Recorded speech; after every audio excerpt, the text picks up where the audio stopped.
Without fail, every single time I tell someone I am a labor and postpartum doula, I get that same kind of blank stare and hesitant response of, what's a doula? Sometimes there'll be like a chummy friend in the room who will chime in and say something along the lines of, you know, like a midwife, like someone who delivers a baby. So close, but not quite. In today's video, we are going to do a deep dive on the main differences between a doula and a midwife, so you can have a better understanding of the scope of practices for each profession. If you have found yourself visiting my channel for the first time, my name is Carly and I am the labor and postpartum doula, and I create content here on my channel all about pregnancy and labor and postpartum and motherhood and pretty much everything that falls in between. It is my passion to support, educate, and empower pregnant people so that they can have the birth experience that they desire. If you haven't yet, consider subscribing to my channel and join this amazing, empowering community so you can get all of the juicy pregnancy goodness every single week, and be sure to hit that notification bell so you know when my newest video goes live. Now, before we get into this, it is important to note that depending on what state you live in, midwives and doulas have different laws surrounding certifications. Some of the qualifications and requirements I'm gonna be talking about are really generalized. So the best thing that you can do is research your local laws and make sure that you make informed decisions about the specific state that you live in. So for starters, let's cover some of the similarities between doulas and midwives. Number one is that they're both involved in the industry of women's reproductive health. And number two is that they both attend labors. And the main difference between the two is that a midwife is a medical professional. They are a healthcare professional, and doulas are not medical professionals. Doulas provide physical, informational,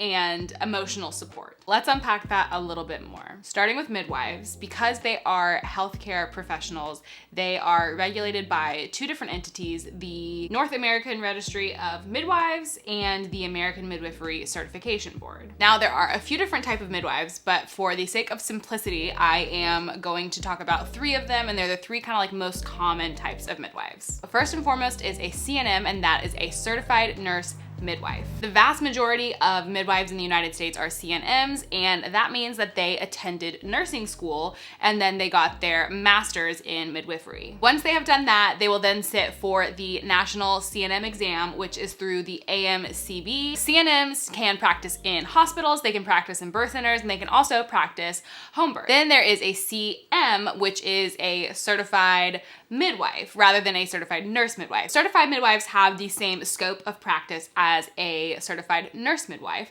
The main difference is that they did not attend nursing school. They would have gone to a graduate midwifery program. They would have sat for the national midwifery exam for the AMCB, and they would be accredited based on state licensure, but they did not go to nursing school. Now, all states recognize CNMs as practicing midwives. Not every state recognizes CMs as practicing midwives. You'll have to check and see, depending on what state you live in, if that is an option for you. Like for me, I live in North Carolina, and they do not recognize certified midwives as practicing midwives here. They only recognize CNMs. So depending on where you live, CMs may not be available to you. In addition to that, there are CPMs, certified professional midwives. Now, whereas CNMs and CMs are accredited and licensed through the AMCB, CPMs are licensed through the North American Registry of Midwives. Now, CPMs are a little bit different in the sense that they do not have to go to nursing school. You have to attend a accredited midwifery school program, and then generally you will apprentice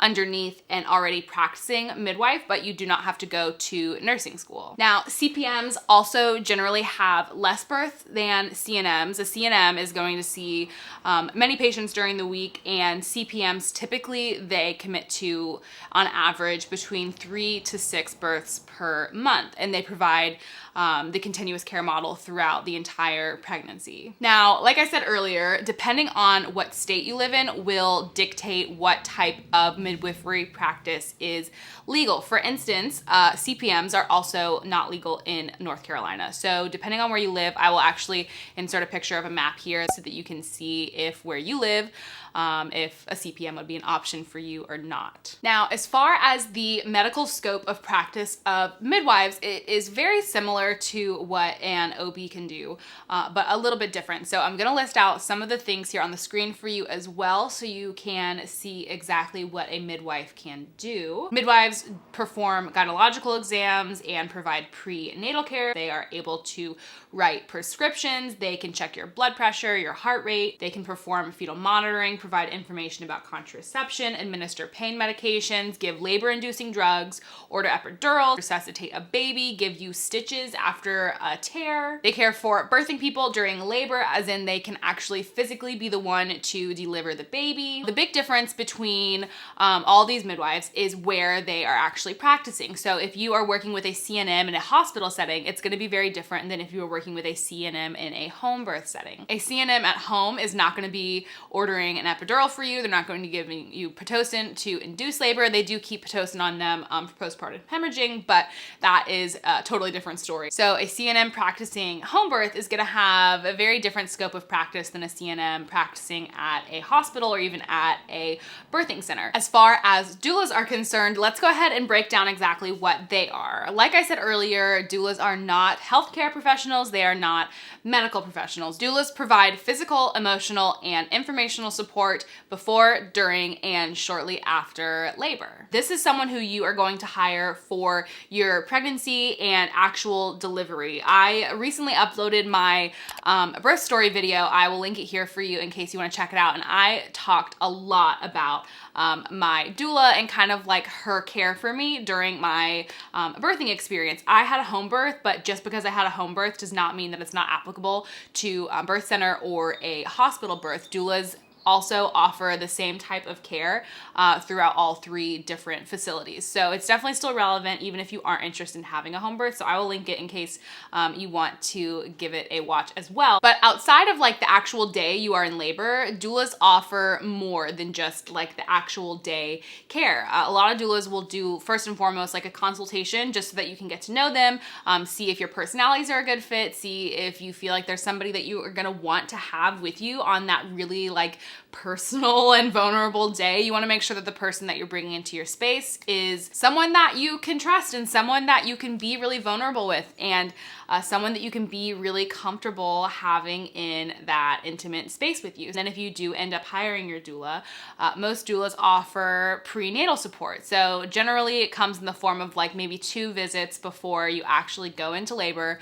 Your doula will come to you, or you guys will pick a place to meet, and you can go over things like your birth preferences and your birth plans, kind of talk about how you want your birth experience to look and the things that are really important to you. The doula will help you walk through different decisions that you're gonna have to make whenever it does come time to have your baby, different things that will be presented to you so that you have all the information you need in order to make those decisions. Doulas are really fantastic for helping you learn and practice different like comfort measures, different positions, different techniques that you and your partner, if you're gonna have somebody with you in the birth, different things you can do together to help go through labor, and different things that like optimize birthing positions and continuing labor progression. Doulas can answer all the questions that you have about how birth is gonna go, whether it's at a hospital or home birth or a birthing center. Doulas can talk you through everything that's gonna happen and any specific questions that you might have.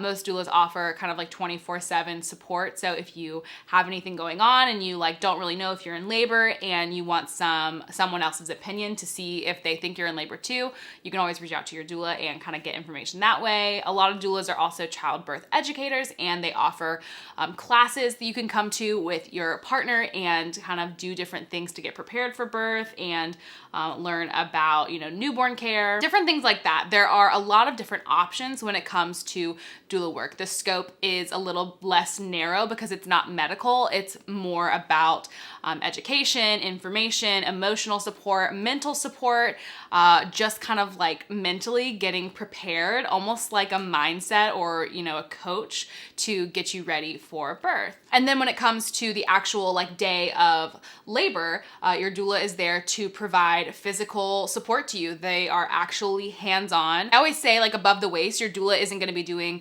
like a cervical exam. Your doula is not going to check and see how dilated you are. Your doula is not going to be breaking your water. Your doula is not going to be doing anything like that. Everything that your doula offers is going to be comfort measure support. So doing something like a double hip squeeze, or giving any kind of like massages, or scratching your back, pouring water on your back if you're having a water birth, putting, you know, warm washcloths on your neck, doing things like that, helping you get into different positions, suggesting different positions for you to get into if your labor ends up stalling and you don't see the progression that you want to see.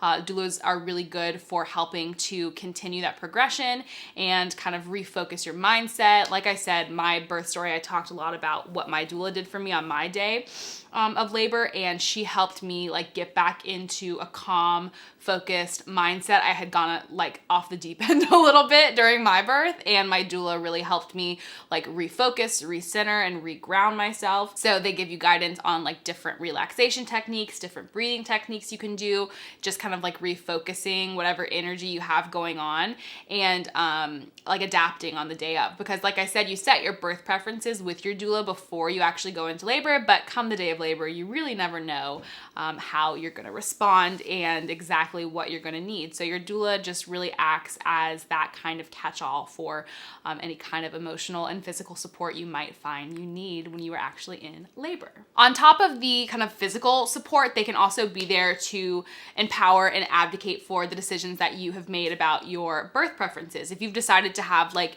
a hospital birth, for instance, and you end up delivering with a team that you haven't met who don't necessarily know your birth preferences, the doula can be there to advocate for the things that you have said that you wanted when you are, you know, head down in labor. It's kind of hard to say everything that you need to say to somebody. So a doula is a really great way to kind of buffer the things that you need to communicate to other people in the room, but maybe don't have the ability to do while you are actually in labor.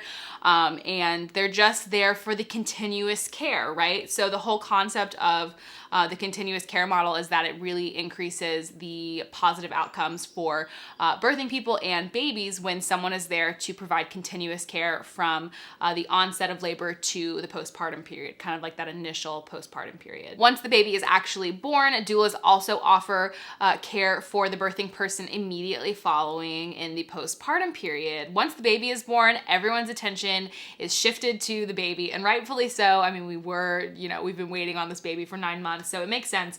But the doula is there to focus on the birthing person. So your doula is going to physically help you get up and move. Like whenever you are ready to take a shower and go to the bathroom, your doula is going to help you get there. Once you're able to start eating and drinking, your doula will bring you all of the nutrition that you could possibly need to kind of start, getting your energy back. Your doula is there to offer breastfeeding guidance. A lot of doulas end up getting certified as a lactation consultant, and so they can also offer you lactation support. But if you do end up having any kind of struggles with breastfeeding and you need additional guidance, they can offer you a list of like resources that are local to your area that might be helpful for you. And then once you actually like leave, if you have a hospital birth and you like come home, or if you have a home birth and your doula leaves, generally they'll have a postpartum like follow-up visit with you to follow up within the next week or so. And during that visit, the way I always describe it, it's a free-for-all. It's whatever you want and whatever you need from your doula, in the sense that they can watch the baby for you while you take a shower or get some sleep, or they can help with like dishes or doing any laundry. They can help with a little like meal prep or something, or they can just be there for emotional clarity. Like I loved having my doula around just to talk about my birth and like emotionally process things, and kind of work through everything that I experienced, so that whenever I do look back on my birth, I do have this really clear vision of exactly what happened. So just being able to process your birth experience with somebody who was there from like a different perspective is really nice. Now, as far as like doulas certifications are concerned, there is not like one overseeing entity that certifies doulas the way that there are entities that certify midwifery practices. There are options for doulas to be certified. There are a lot of organizations that offer different education and courses. A lot of doulas will end up not having certifications at all and just base their credentials on their experience and the different types of births they've experienced, how many years, that kind of thing. There is a really big drive for doulas to be a part of like continuing education and kind of constantly be evolving and learning new things, but not necessarily being certified. But ultimately, it is up to the family really to kind of decide what's important to them. Some families really don't care about the qualifications and the certifications about their doula. They care more about like their energy and their personality and, you know, the physical aspect of it, like how they can relieve pain and different referrals, right? So for me, whenever I was hiring my doula, I realized this long after I actually hired her, I never even asked questions about her certification or how many births she had attended. I didn't ask anything because as soon as I met her, I knew. I was like, you are perfect for me. And like, I have no further questions. So for us, that was the most important thing. So I think it's pretty clear kind of like the overwhelming differences between the two professions. One is medical and one is not. There are a lot of different facets that fall underneath each side, but they are definitely not the same position, but they do work in tandem really, really well. And if you are thinking about hiring a doula or hiring a midwife, hopefully you have a better understanding of the main differences between a doula and a midwife after watching this video. When it comes to building your birth team, you have so much power when it comes to deciding who you're gonna be surrounding yourself with. Ensuring that you have the care you desire is one of the first steps that you can take in reclaiming your power as the decision maker for your birth experience. If you enjoyed this video, please give it a thumbs up. It helps me out so much. The more thumbs up this video gets, the more people who are interested in learning more about doulas and midwives will find this video. So please give it a thumbs up. And like I said earlier, if you haven't yet, please consider subscribing to my channel. I would love to have you as a part of this empowering community, and I will see you guys in the next video. Bye.